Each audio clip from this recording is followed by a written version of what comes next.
Folks, welcome back to 3 Zen. Now, while we were on active duty, often we would have additional duties assigned to us. This is a story from the book of Sam about an additional duty he had as the paymaster.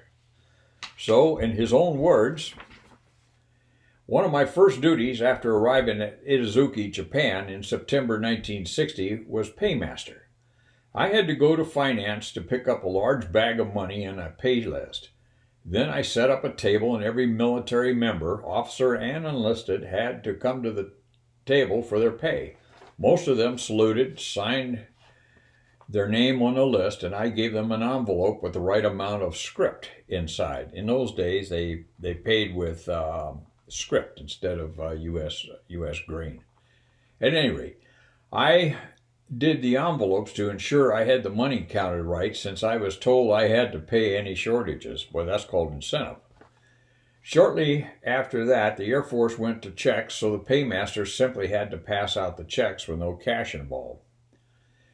On Friday afternoon, fairly late, Bobby Meade called me in and said I had to take the checks to Korea.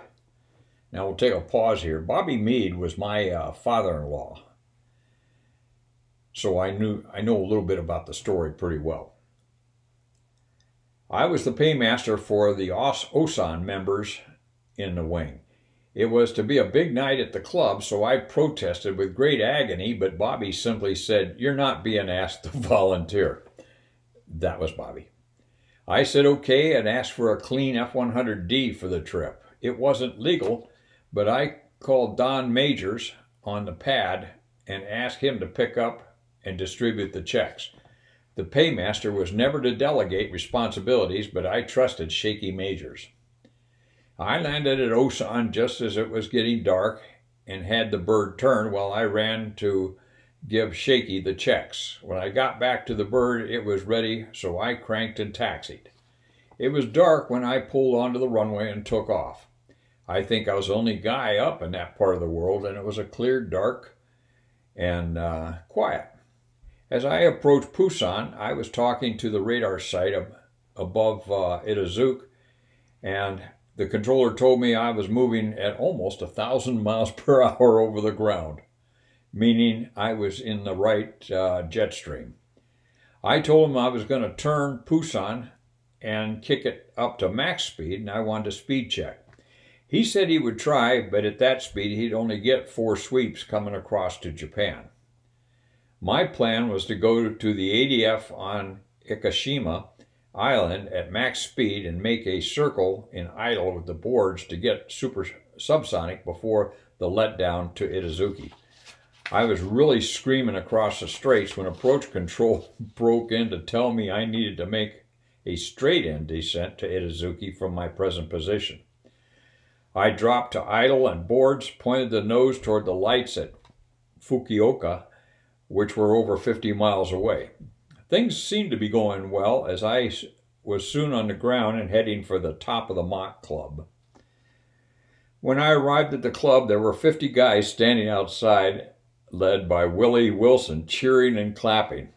I must have looked puzzled, so Willie runs up and tells me it was the loudest sonic boom he had ever heard. I could only think, oh shit. And indeed, it started the next morning. I met most everyone on the base in a senior position the next morning for questions about what I had done. Then in the afternoon, the complaints from the Japanese in the area and the staff at 5th Air Force started rolling in. I feigned innocence and suggested that it had been the Marines some distance to the north of us. I was told there were no Marines airborne and that only me and the wing commander, Colonel George Daniels, were airborne. I think a couple of times I might have suggested it might have been Colonel Daniels, but that didn't sell. Bobby Meade, the ops officer, said he needed to hide me, so he sent me to Osan for 2 weeks. While at Osan, I got a call that I needed to send a written message back to Itazuki stating I did not boom Fukuoka. I thought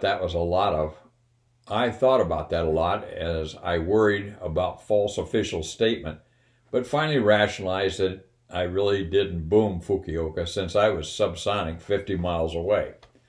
I was guilty of nothing more than a very high speed run from Korea. So I sent a message back saying I did not boom Fukuoka. Somewhere I have a copy of that message tucked away. Well, for the next 2 weeks at Osan, I didn't hear much more, so I thought things were quieting down a bit. But when I got back home, I was told I was the permanent range officer at Ashia Range. I had a new Colt 357 Python, so I rounded up a case of 38 Special, hopped on my new Honda Super Hawk motorcycle, and went to the range. I'd been up there about a week and was running low on ammo when I got a call from the range and told to report to the wing commander. Again, I thought, oh shit. So I motorcycled to the Singa house and suited up in Class A uniform and went to the Colonel Daniels' office. The secretary told me he wanted me sitting right outside his office. It was probably close to noon or so, maybe a bit earlier.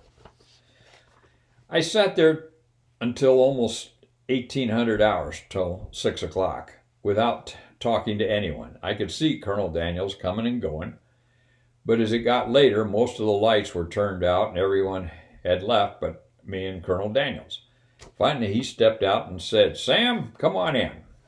As I walked in and started to salute, he turned and picked up a bolt of blue material and set it on his desk.